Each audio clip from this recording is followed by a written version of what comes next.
la revista de la Coordinadora Guevarista Internacionalista. Ya estamos en el número 8 de la revista, lo cual ha sido un esfuerzo bastante grande. 8 números de la revista implica 8 años, porque si bien muchas veces nos hemos propuesto como coordinadora lograr editar la revista semestralmente, la realidad se ha impuesto y nos ha marcado que, bueno, las fuerzas en estos momentos nos dan para presentar la revista teórica una vez por año, básicamente. En este número de la revista, el eje ha sido la estrategia revolucionaria. El objetivo que nos hemos planteado es abrir el debate acerca de este tema, que consideramos que en determinados momentos está ausente de la discusión, sobre todo en momentos donde lo que es la inmediatez, la dinámica de la lucha de clases, la coyuntura, los requerimientos del inmediato, absorben nuestra acción constantemente, y la discusión entre los sectores que nos reivindicamos como el espacio revolucionario muy pocas veces toca estos aspectos que, a nuestro entender, le hacen al centro de la cuestión.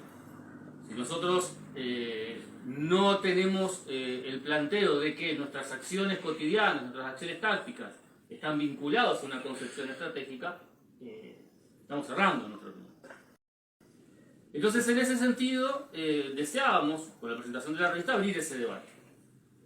Y bueno, en este número participan con artículos los compañeros del FAR de Argentina, los compañeros del Movimiento Guevarista Tierra y Libertad de Ecuador, que aquí nos está acompañando vía videollamada la compañera Gaby, que es representante de ellos.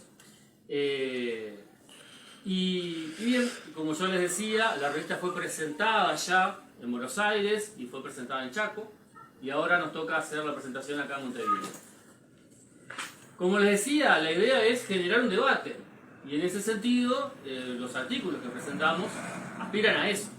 Ojalá por ahí haya compañeros, organizaciones interesadas en escribir y responder cosas que planteamos, decir no estamos de acuerdo con esto, entendemos que va por allá. Porque entendemos que, como decía al principio, hay una carencia en el espacio revolucionario en lo que es la discusión de hacia dónde vamos a llegar, cuál es el camino para llegar al objetivo final. Y bueno, en nuestro caso, en el caso del MRO, en este número, elaboramos un artículo con algunos aportes acerca de la concepción estratégica del Che, de Ernesto Che Guevara. Obviamente, como organización que nos reivindicamos guevaristas, tratamos de llevar adelante los principios de su concepción estratégica. Y en ese sentido, justamente, nosotros señalamos que es muy común que se levante la figura del Che. Por todos lados, del reformismo, en los partidos de fútbol, en todos lados, siempre aparece una bandera, aparece la figura. Por supuesto, predominantemente en las luchas populares, ¿no? Donde todavía su figura sigue siendo levantado por diferentes sectores populares. Ahora bien, pocas veces se discute y se plantea cuál era su concepción política, qué era lo que realmente planteaba Ernesto Che Guevara. Es que en nuestro artículo nosotros buscamos sintetizar los que entendemos nosotros que son los principales planteos de la estrategia guevarista. Y en ese sentido, el planteo guevarista implica un objetivo para la acción de los revolucionarios, que es la toma del poder político. Dice Che, la toma del poder político es el objetivo sine qua non de los revolucionarios. No es un invento de él, por supuesto, no es la continuación de otros planteos, como por ejemplo el leninista, etc. La tradición marxista continúa. Es decir, que toda la acción que desarrolla Che en su vida y todo el planteo teórico apunta a eso, a cómo desarrollar la lucha a nivel mundial para la toma del poder político. Y el planteo acá es que la caracterización que hace Che Guevara del imperialismo, también otro concepto que muchas veces es enfocado desde puntos de vista muy complejos, puntos de vista que no nada tienen que ver con el marxismo. Muchas veces se habla de imperialismo como la acción de un imperio puntual, y no como una determinada fase del sistema capitalista, que es el planteo tradicional del marxismo, por lo menos desde el trabajo de Lenin. Bueno, Che entendía el imperialismo en ese sentido. Y en ese sentido planteaba, el imperialismo es una fase del capitalismo, es la fase final del mismo, y por lo tanto es una cuestión a nivel mundial, y por lo tanto debe ser batido en una gran confrontación a nivel mundial. Y en este sentido, la estrategia globalista apuntaba a una guerra a nivel internacional, a nivel de todo el planeta, contra el imperialismo. Y en particular contra la principal potencia hegemónica de la época, que era los Estados Unidos de Norteamérica. El principal garante de ese sistema de explotación, de esa fase del capitalismo, es el Estado de los Estados Unidos de Norteamérica. Por supuesto que existen otros imperialismos, ¿no? Pero en ese sentido es muy claro el planteo globalista. No se puede plantear que uno está en contra del imperialismo si no está planteando al mismo tiempo que está dispuesto a derrocar al capitalismo, a derrocar a la burguesía. Y en ese sentido las ideas de Che chocaban directamente con lo que eran los planteos dominantes en la izquierda de la época.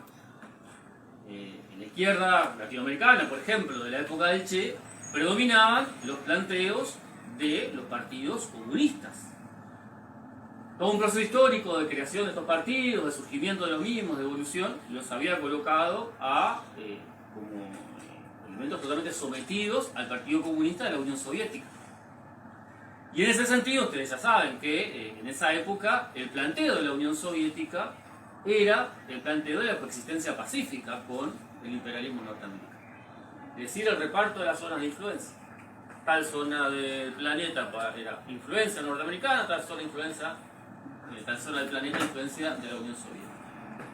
En particular, América Latina, el patio trasero de los yanquis, era una zona donde los partidos comunistas llevaban adelante planteos políticos de alianza con las burguesías nacionales, frentes populares, planteos políticos que, por ejemplo, en el caso del Uruguay, planteaban la revolución por etapas, el tránsito pacífico al socialismo, cosas como las que planteaba Ronnie Arismendi, ¿no? La democracia avanzada, cuestiones que planteaban o pretendían plantear desde un punto de vista teórico el hecho de que la clase obrera de nuestros países debía colocarse como la columna vertebral, como el sostén de la cabeza que iba a ser la burguesía nacional, en un supuesto proceso de independización del imperialismo que iba a encabezar sectores de la burguesía nacional interesados en eso.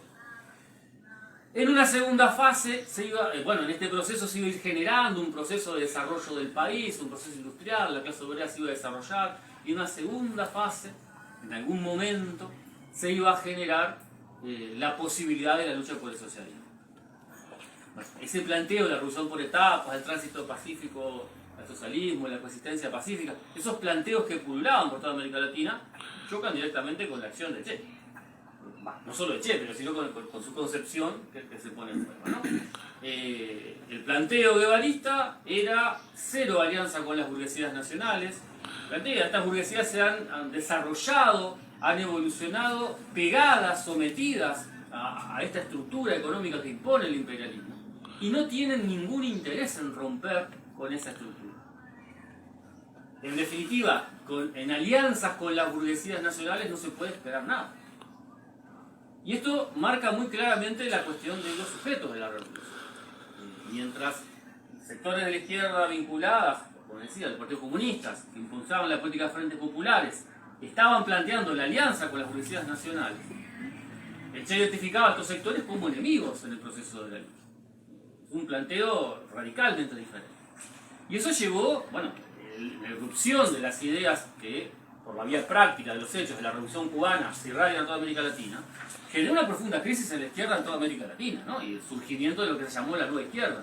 Un montón de sectores, un montón de organizaciones que plantearon, que no era una cuestión de ir generando frentes electorales con la burguesía nacional, sino que había la posibilidad, mediante la lucha armada, de ir hacia la confrontación directa con las burguesías, en una lucha continental, donde el planteo guevarista implicaba crear 2, 3, muchos Vietnam, y donde por supuesto que el planteo que se llevaba adelante por parte del Che era un planteo extremadamente duro de asumir por las masas populares, porque es el planteo de la guerra popular en contra del imperialismo. En ese sentido, entonces, el planteo de Che genera profundas crisis en todo lo que es la izquierda, y esa izquierda que hoy en día no, ya a lo largo de varias décadas, fue llegando a los gobiernos de América Latina, el Frente Amplio de Uruguay, sectores, bueno, en Ecuador también, ¿no? El sector, todo lo que fue el progresismo, a principios sobre todo de la década de los 2000, esos sectores que venían de la izquierda tradicional, que planteaba originariamente la concepción del Frente Popular con la burguesía nacional, el sometimiento de la clase trabajadora y los sectores populares a los intereses de esa clase, como sostén de esa clase. Pero también llegaron al poder, al gobierno, en estas décadas, sectores que en esa época llegaron a levantar planteos similares al guevarismo. Acá en Uruguay, por ejemplo, tuvimos como presidente a José Mujica, ex guerrillero, ex dirigente, actualmente dirigente del MLN, quien en la década del 60, 70, en las armas llevaron adelante la lucha contra la burguesía, y bueno, terminan siendo gobernadores, administradores del Estado de la burguesía, y bueno, siendo responsables de innumerables maneras de explotación de la clase trabajadora de nuestro país, etc. Entonces, en ese sentido, uno de los elementos centrales del guevarismo es la caracterización de las burguesías nacionales. Con las burguesías nacionales, nada, no hay posibilidad de alianza con esos sectores. ¿Qué nos queda? ¿Qué queda en América Latina? Bueno, en la época en la cual desarrolla su lucha el Che, hay una clase social que es la más numerosa de América Latina en ese momento, que es la que vivía en peores condiciones de explotación, según sus propias palabras, que es el campesinado. El campesinado de los países latinoamericanos era la clase más numerosa, era la clase más sometida a las peores condiciones de atraso y de explotación. Y es allí donde el Che identifica el principal aliado, por supuesto, de la clase trabajadora. Che plantea, bueno, la dirección, la concepción del proceso revolucionario debe ser la clase obrera. La idea de la lucha por el socialismo, la necesidad de la expropiación de la burguesía, el programa de gobierno a llevar adelante, el objetivo finalista es el proceso de la lucha por el socialismo. Ahora, el elemento en el cual apoya su estrategia de lucha directa es la acción del campesinado en el campo. El planteo guevarista es la lucha desde el campo a la ciudad, los núcleos guerrilleros que van desarrollando las zonas liberadas, que permiten asegurar la existencia de una dirección revolucionaria, y donde la acción en las ciudades se va combinando con eso. Muchas veces también se ha desvirtuado el planteo guevarista, planteando, bueno, el guevarismo es del foco guerrillero y se acabó y ese es el planteo. Bueno, no. El planteo guevarista implica la combinación de todas las formas de lucha, implica la combinación de la lucha en la ciudad y en el campo. El tema es que en la concepción de una guerra popular prolongada que tiene como escenario toda América Latina, no concibe la posibilidad del triunfo revolucionario como el triunfo de un único proceso insurreccional. Dice que en un solo momento, en un solo proceso corto de fuerte lucha popular, logre derrocar a la burguesía y asentarse. No lo concebía de esa manera. Concebía un proceso mucho más largo, donde esas instancias podían llegar a avances, a triunfos, y luego iba a venir la represión, la reacción, no solo de los aparatos represivos de cada país, sino la intervención directa del imperialismo. Y en ese sentido, entonces, era la importancia que le daba a la lucha de los núcleos organizados, combatientes, en la fortaleza campesina, decía en su momento. Se puede discutir largamente la concepción desde el punto de vista práctico de cómo hacer tal forma de lucha. Lo que es innegable en nuestra América Latina, si bien hay elementos que han cambiado en la composición social de América Latina, el campesinado en muchos países ya ha disminuido enormemente su número, expulsado del campo hacia los cordones de las ciudades, generando enormes mega metrópolis donde los cordones de miseria son enormes, gigantescos, y donde el campesino, por el avance del agronegocio, de la soja, de la ganadería extensiva, es expulsado del territorio y emigra, ha provocado una disminución del peso de la población campesina en las ciudades. Es innegable que en gran parte de América Latina sigue teniendo un peso enorme el campesinado. Y de hecho, la prueba está. Sigue habiendo en muchísimos países de América Latina una resistencia armada en el campo de diferentes sectores populares. Impulsada, por supuesto, por las propias condiciones de miseria, de explotación y de violencia a las que los somete la burguesía de esos países. Entonces es innegable que cualquier planteo de lucha por el derrocamiento de la presencia imperialista, por el derrocamiento del poder de la burguesía en nuestra América Latina, implica la combinación de todas las formas de lucha y que por lo tanto implica esta alianza entre los sectores urbanos y los sectores del campo en las más variadas expresiones que aparecen en nuestro continente en estos momentos. Bueno, ese es un planteo de la estrategia de la guerra. Y vinculado a esto, para cerrar, ha sido muy extenso, el planteo la esencia del planteo de la estrategia del Che es que toda la acción de los revolucionarios debe tender a la toma del poder político.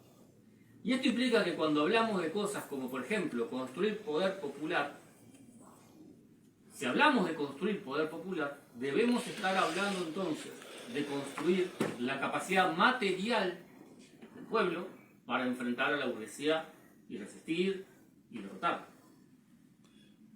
Muchas veces se habla de construir poder popular, pero hay innumerables interpretaciones que se hacen de ese concepto. Cuando el Che habla de poder, es muy claro de lo que está diciendo. Habla de el poder político y habla de construir poder popular, implica la capacidad material del pueblo, esa trabajadora, los sectores explotados, el campesinado, para enfrentar a la burguesía, sus aparatos represivos y derrocarlos.